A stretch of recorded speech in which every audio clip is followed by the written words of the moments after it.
नमस्कार, आप देख रहे हैं न्यूज़ 24। मैं हूं शीतल राजपूत। उत्तर प्रदेश में 2022 का चुनावी शंखनाद जोर शोर से गूंज रहा है। मिशन 300 प्लस हासिल करने के लिए बीजेपी ने 6 यात्राओं का प्लान तैयार किया है, जिसके जरिए वो पूरे उत्तर प्रदेश की धरती को नापने की कोशिश करेगी। वहीं पार्टी चुनाव को धार्मिक रास्ते पर ले जाने की भी कोशिश में है। अयोध्या के बाद अब बीजेपी मथुरा को चुनावी एजेंडा बनाने की तैयारी कर रही है।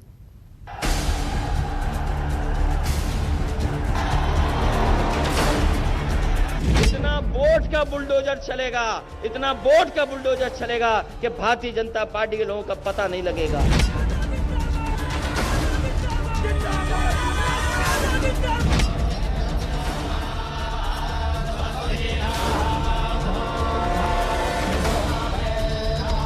मुझे लगता है जिसको स्वयं पे संदेह होगा वही अयोध्या में राम मंदिर निर्माण में भी संदेह करेगा।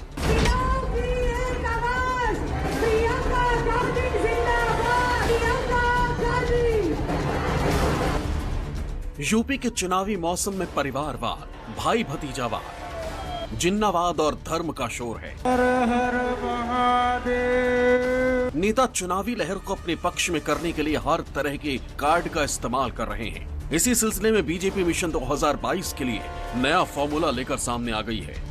यूपी में दोबारा सत्ता में वापसी के लिए बीजेपी कोई कोर कसर छोड़ना नहीं चाहती है। विकास, मंदिर और धर्म जैसे तमाम सारे मुद्दों को लेकर बीजेपी चुनावी मैदान में उतर चुकी है। एक तरफ अयोध्या में भव्य राम मंदिर का निर्माण कार्य चल रहा है, तो दूसरी तरफ मथुरा और काशी का नारा भी बुलंद किया जा रहा है। साथ ही साथ रथ यात्राओं के जरिए भी समीकरण साधने की पूरी कोशिश की जा रही है। यूपी में अपना विजय रथ तैयार करने के लिए बीजेपी इसी महीने 6 यात्राएं निकालने वाली है, जो हर विधानसभा क्षेत्र से होकर गुजरेगी, यानी सूबे की सभी 403 विधानसभा सीटों को कवर करेगी। यात्राओं की जानकारी देते हुए यूपी बीजेपी अध्यक्ष स्वतंत्र देव सिंह ने जानकारी दी कि बीजेपी 6 यात्राओं के जरिए जनता के बीच जाएगी। बीजेपी 300 प्लस सीटों के साथ फिर सरकार बनाएगी। बीजेपी की ये रथ यात्राएं यूपी के अलग अलग 6 क्षेत्रों से निकाली जाएंगी, जिनमें अवध क्षेत्र की यात्रा अयोध्या से निकलेगी, काशी क्षेत्र की यात्रा गाजीपुर या प्रयागराज से शुरू होगी, ब्रज क्षेत्र की यात्रा कृष्ण जन्मभूमि मथुरा से आरंभ करने पर विचार चल रहा है। पश्चिम के सहारनपुर से आगाज हो सकता है। गोरखपुर क्षेत्र की यात्रा को बलिया या बस्ती से शुरू करने की कोशिश है। बुंदेलखंड की यात्रा को झांसी से हरी झंडी दिखाई जा सकती है। अभी तक मिली जानकारी के मुताबिक 15 से 17 दिसंबर के बीच ये यात्राएं शुरू हो सकती हैं। बीजेपी की इन यात्राओं में बीजेपी अध्यक्ष जेपी नड्डा, गृह मंत्री अमित शाह, रक्षा मंत्री राजनाथ सिंह, दूसरे राज्यों के मुख्यमंत्री भी शामिल हो सकते हैं। वहीं मुख्यमंत्री योगी आदित्यनाथ के साथ सरकार और संगठन के बड़े चेहरे इन यात्राओं की अगुवाई करेंगे। फिर जनवरी में यात्राओं के समापन के वक्त लखनऊ में प्रधानमंत्री मोदी मेगा रैली को संबोधित करेंगे। भारतीय जनता पार्टी उत्तर प्रदेश में 403 विधानसभाओं से होते हुए 6 यात्राएं निकालने जा रही है। और जो हमने प्रदेश के अंदर विकास किया है, 36 लाख किसानों की ऋण माफी हो, पूर्वांचल एक्सप्रेसवे हो, बुंदेलखंड एक्सप्रेसवे हो, एम्स है, 16 करोड़ लोगों को कोरोना का जो टीका लगाया गया है, साथ ही साथ अपराधियों, दंगाइयों और आतंकवादियों को प्रश्रय देने वाले लोगों के खिलाफ जो हमने कार्रवाई करी है, इससे हम जनता को अवगत कराएंगे। 24 घंटे बिजली भी एक बड़ा मुद्दा हमारे लिए रहेगा, जो कि हम बराबर जनता के लिए दे रहे हैं। सभी 403 सीटों पर जो यात्राएं लेकर भारतीय जनता पार्टी के लोग जाएंगे, तो माननीय मुख्यमंत्री जी यह स्पष्ट कर दें कि वो अपनी नाकामियों को लेकर जाएंगे या उपलब्धियों को लेकर जाएंगे। ऐसा नहीं है कि बीजेपी ऐसा पहली बार करने जा रही है। 2017 के विधानसभा चुनाव से पहले भी पार्टी ने परिवर्तन यात्राओं के जरिए सूबे का हर कोना मथा था। दोबारा सत्ता में वापसी के लिए बीजेपी ने 300 प्लस सीटों का टारगेट सेट किया है। इसलिए यूपी की हर सीट पर अपने काम के प्रचार प्रसार के लिए पार्टी ने सूबे के अलग अलग क्षेत्रों को चुना है, जहां बीजेपी अपना रथ लेकर जाएगी और लोगों को अपने कामकाज की जानकारी देगी। एक तरफ बीजेपी ने अपनी रथ यात्रा के उद्गम के लिए अयोध्या, काशी, मथुरा जैसे धार्मिक स्थानों को चुना है। दूसरी तरफ पार्टी के दिग्गज नेता अयोध्या, मथुरा, काशी के नाम पर चुनाव को धार्मिक दिशा की तरफ मोड़ने की कोशिश में है। डिप्टी सीएम केशव प्रसाद मौर्य ने कुछ ऐसा ही किया, जिससे यूपी की जमीन पर एक बार फिर उबाल आता दिखाई दे रहा है। केशव प्रसाद मौर्य ने कहा कि अयोध्या और काशी में भव्य मंदिर निर्माण जारी है, अब मथुरा की तैयारी है। यानी बीजेपी एक बार फिर अयोध्या, काशी और मथुरा एजेंडे के सहारे अपनी चुनावी नैया पार लगाने की कोशिश में है।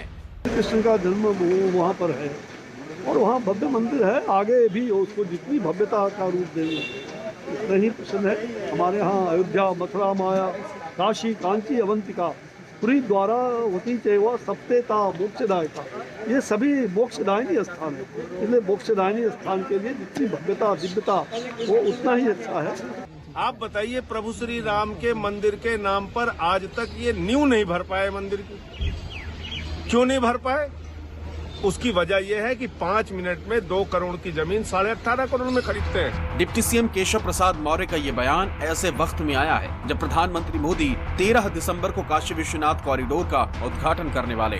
कॉरिडोर का शिलान्यास 2019 में हुआ था और 2021 खत्म होने से पहले ये पूरी तरह से बनकर तैयार हो चुका है। यानी बीजेपी इस बार अयोध्या में मंदिर निर्माण के साथ साथ काशी के मुद्दे को भी लोगों के बीच लेकर जाने वाली है। प्रधानमंत्री मोदी जी ने 5 अगस्त 2020 को अयोध्या में भगवान राम के भव्य मंदिर के निर्माण का शुभारंभ भी कर दिया है।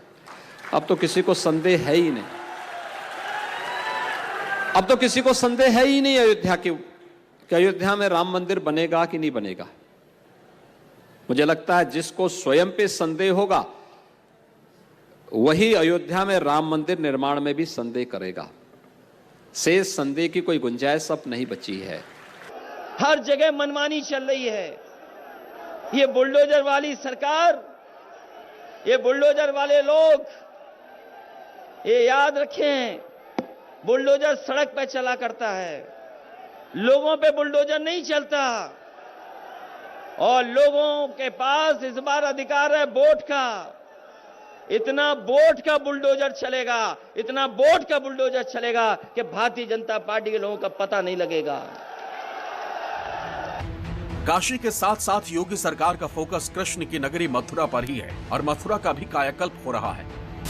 वृंदावन को बड़े तीर्थ स्थान के रूप में विकसित करने के लिए खाका तैयार हो चुका है, जिसके लिए 411 करोड़ रुपए की योजनाओं का शिलान्यास भी हो चुका है। साथ ही योगी सरकार ने ब्रज क्षेत्र के विकास के लिए तीर्थ विकास परिषद का गठन कर दिया है। इसके अलावा मथुरा में भव्य कृष्णोत्सव और बरसाना में भव्य रंगोत्सव के आयोजन को भी सरकार ने अपनी उपलब्धि में शामिल किया है, जिसका चुनाव के वक्त प्रचार में बेहतरीन तरीके से इस्तेमाल करने की भी रणनीति है। यूपी में विधानसभा चुनाव का रंग पूरी तरह से चढ़ चुका है। सभी राजनीतिक दलों के नेता सड़कों पर हैं। सत्ताधारी पार्टी बीजेपी एक्शन में है तो विपक्ष सरकार के खिलाफ मोर्चेबंदी करने में जुटा हुआ है। सवाल वोट का है, लिहाजा हर व्यक्ति अपने अपने तरह से दांव और पेंच आजमा रहा है। साफ है, अभी तो शुरुआत है। जैसे जैसे चुनाव का वक्त नजदीक आता जाएगा, नेताओं की रणनीति में बदलाव तो होगा ही, साथ ही प्रचार और प्रहार का पारा भी हाई दिखेगा। ऐसे में जिसकी रणनीति ज्यादा अच्छी होगी, वोटर उसी की तरफ जाएगा। Bureau report, news 24। यूपी के डिप्टी सीएम केशव प्रसाद मौर्य अयोध्या, मथुरा और काशी पर बयान ही नहीं दे रहे, बल्कि इन जगहों पर योगी सरकार कई काम भी करवा रही है। अयोध्या में भव्य राम मंदिर तो बन ही रहा है, साथ ही मर्यादा पुरुषोत्तम श्री राम के नाम पर एयरपोर्ट और नई अयोध्या भी बसाई जा रही है। मथुरा में प्रसाद योजना के तहत कई तरह के काम हो रहे हैं।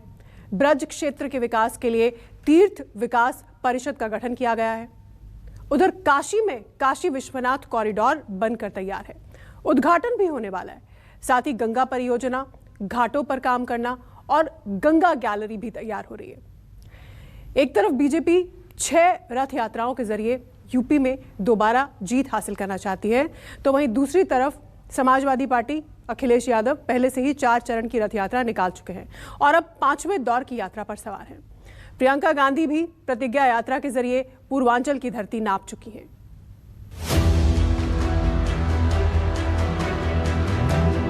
जब हम स्वयं ही अपने को एक्सीडेंटल मान लेंगे तो स्वाभाविक रूप से सब एक्सीडेंट के ही शिकार होते जाएंगे।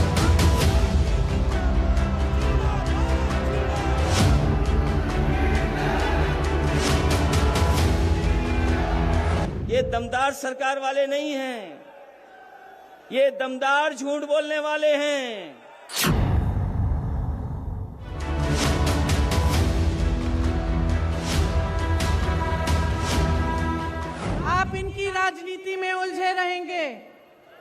आप ना अपने देश को बचा पाएंगे, ना अपने आप को बचा पाएंगे।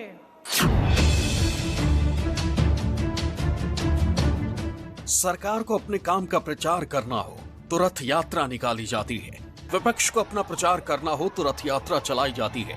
यूपी में भी कुछ ऐसा ही माहौल है। सभी सियासी दल विधानसभा चुनाव से पहले अपनी चुनावी यात्रा निकाल रहे हैं। बीजेपी 6 यात्राएं निकालने वाली है। एसपी विजय यात्रा निकाल रही है। कांग्रेस ने प्रतिज्ञा यात्रा निकाली। यूपी में बीजेपी को हराने और 2012 वाला प्रदर्शन दोहराने के लिए अखिलेश यादव समाजवादी विजय यात्रा के जरिए सूबे के कोने कोने में पहुंचने की कोशिश में है। समाजवादी पार्टी अब तक 4 चरणों में रथ यात्रा निकाल चुकी है। समाजवादी पार्टी ने पहले चरण में 12 अक्टूबर को कानपुर से यात्रा निकाली थी। दूसरे चरण में हरदोई से रथ यात्रा चलाई थी। तीसरे चरण में कुशीनगर से यात्रा का आरंभ किया था। चौथे चरण में गाजीपुर से रथ यात्रा निकाली थी। अब अखिलेश यादव 5वें चरण की रथ यात्रा की भी शुरुआत कर चुके हैं। आपको बता दें कि ऐसा पहली बार नहीं है जब अखिलेश रथ पर सवार हुए हैं। इससे पहले भी विधानसभा चुनाव में वो रथ यात्रा के जरिए चुनावी रण में उतर चुके हैं। अखिलेश यादव ने 31 जुलाई 2001 में क्रांति रथ यात्रा निकाली थी। फिर 12 सितंबर 2011 में समाजवादी क्रांति रथ यात्रा निकाली। रथ यात्रा का इतिहास काफी पुराना है। बीजेपी हो या समाजवादी पार्टी या फिर कांग्रेस, चुनाव से पहले सभी सियासी दल समय समय पर रथ यात्राएं निकालते रहते हैं। 2017 में भी ऐसा ही हुआ था और अब 2022 में भी यही हो रहा है। बीजेपी से पहले अखिलेश यादव का रथ यूपी में घूम रहा है और प्रियंका गांधी भी रथ यात्रा के जरिए पूर्वांचल में घूम चुकी हैं। अखिलेश ही नहीं, उनके चाचा शिवपाल यादव भले ही इस वक्त एसपी से गठबंधन का राग अलाप रहे हो, लेकिन यूपी की धरती नापने के लिए वो भी रथ यात्रा का आयोजन कर चुके हैं। उन्होंने अपनी रथ यात्रा के लिए भगवान श्री कृष्ण की जन्मभूमि को चुना था।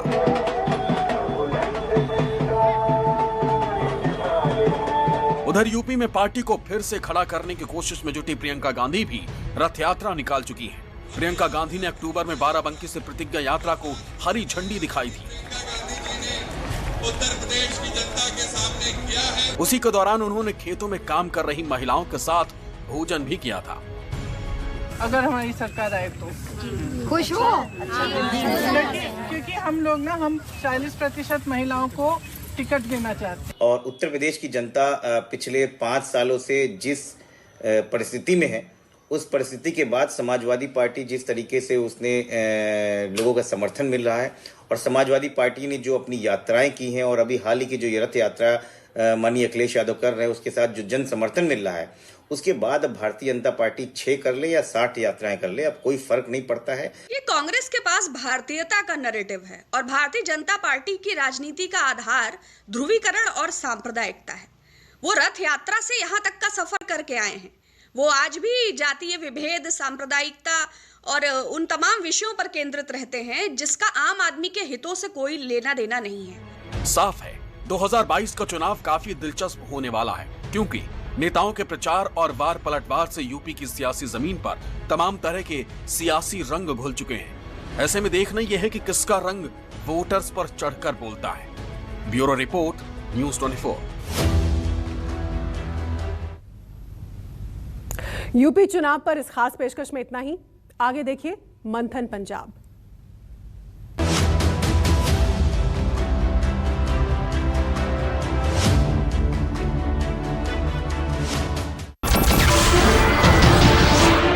नमस्कार, मैं हूं मानक गुप्ता।